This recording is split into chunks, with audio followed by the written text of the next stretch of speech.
Colons français d'Afrique du Nord, levez-vous, aidez nos alliés, joignez-vous à eux sans réserve. Depois de 2 dias de luta contra os libertadores, os canhões são silenciados. Os aliados garantem seu desembarque.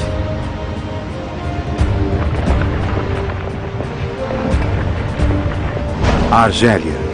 Em Argel, o pragmático comandante em chefe dos Estados Unidos, General Eisenhower, negocia com o comandante militar do regime de Vichy, Almirante Darlan. Darlan é um dos colaboradores dos alemães mais intransigentes da França, que chegou até se encontrar com Hitler. Ele decide mudar de lado e as forças francesas na Argélia e no Marrocos se unem aos aliados. Poucas semanas depois, Darlan será assassinado por um membro da resistência francesa. Muitos dos franceses no norte da África recebem os americanos calorosamente.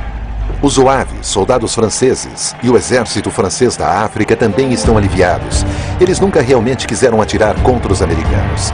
Na realidade, eles logo estarão lutando lado a lado com eles, como quase todos os outros franceses das colônias. O que também farão os soldados nativos, como eram chamados na época, que irão formar as unidades Tirelé, argelinas e marroquinas.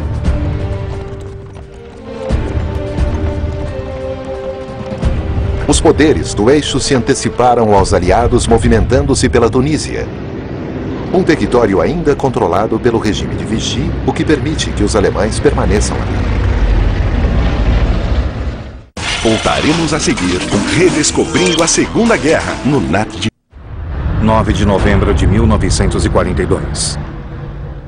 Rommel está se retirando em direção à Tunísia.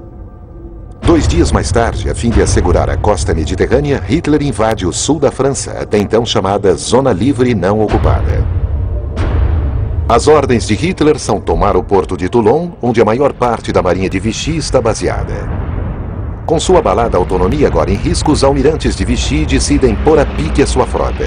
Eles decidem afundar seus próprios navios a fim de impedir que eles caiam nas mãos dos alemães ou dos aliados. Esse é o trágico resultado da política do regime de Vichy, que não é uma boa notícia para Hitler. Com a chegada dos alemães, os judeus que haviam se escondido nos bolsões restantes da tolerância francesa têm pouca chance de sobrevivência.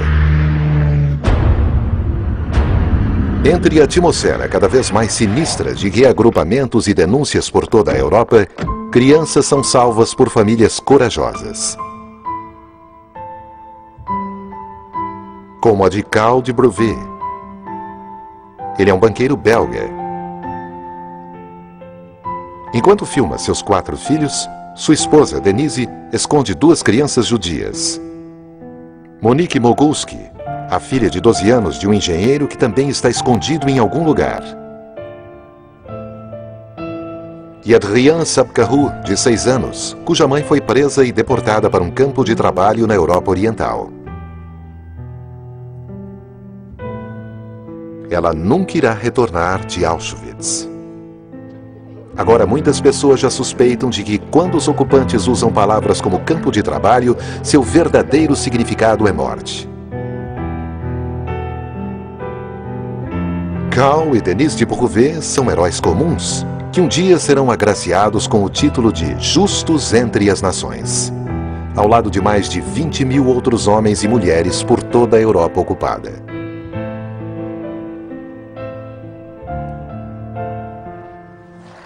Frente de Stalingrado, 18 de novembro de 1942. A 3.000 quilômetros dali, na periferia de Stalingrado, os alemães estão aproveitando uma curta pausa atrás das linhas antes de voltarem a lutar contra os soviéticos a fim de eliminar os últimos focos de resistência.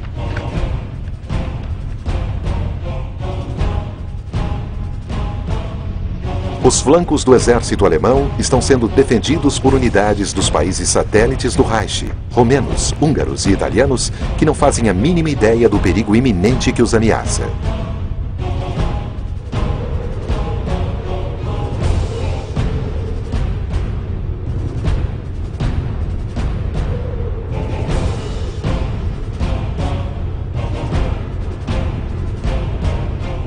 A poucos quilômetros dali, as tropas soviéticas estão se preparando para atacar.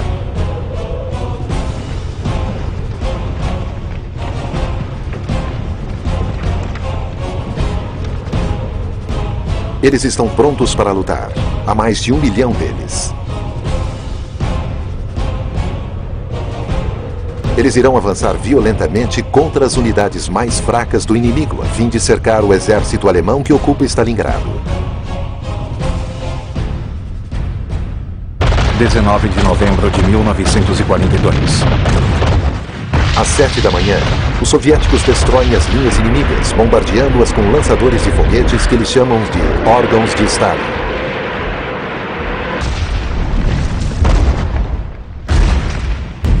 O enorme exército de Zhukov lança a ofensiva.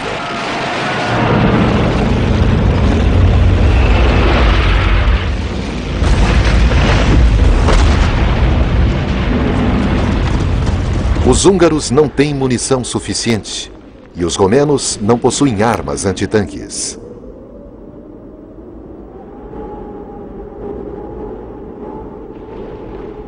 Assim como os italianos, eles perdem um imenso número de homens.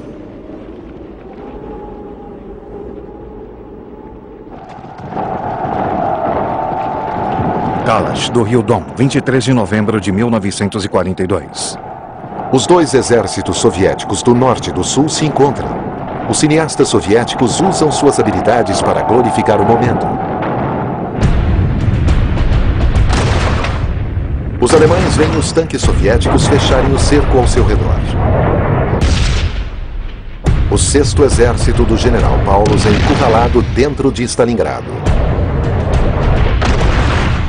Hitler está em Berghof, seu retiro em Berchtesgaden, nos Alpes da Baviera, onde é informado da ofensiva soviética.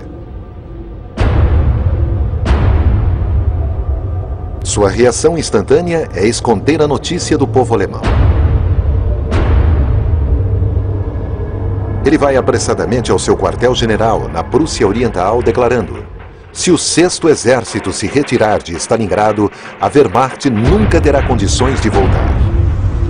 Paulus ainda poderia romper o cerco, mas ele teria de obedecer ordens, pois quando Hitler chega ao Covil do Lobo, manda-lhe esta mensagem: aguente firme, um exército irá resgatá-lo. Mas exército algum é capaz de chegar até eles, e os aviões da Luftwaffe não conseguem entregar suprimentos suficientes, apesar das promessas feitas pelo chefe da Força Aérea, Hermann Göring. Stalingrado, Natal de 1942.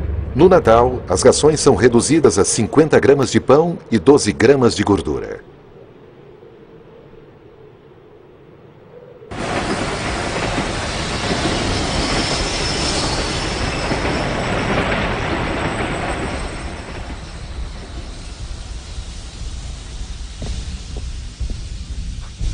Mussolini, que acaba de perder um exército em Stalingrado, está procurando uma maneira de fazer a atenção da Alemanha se voltar novamente ao norte da África.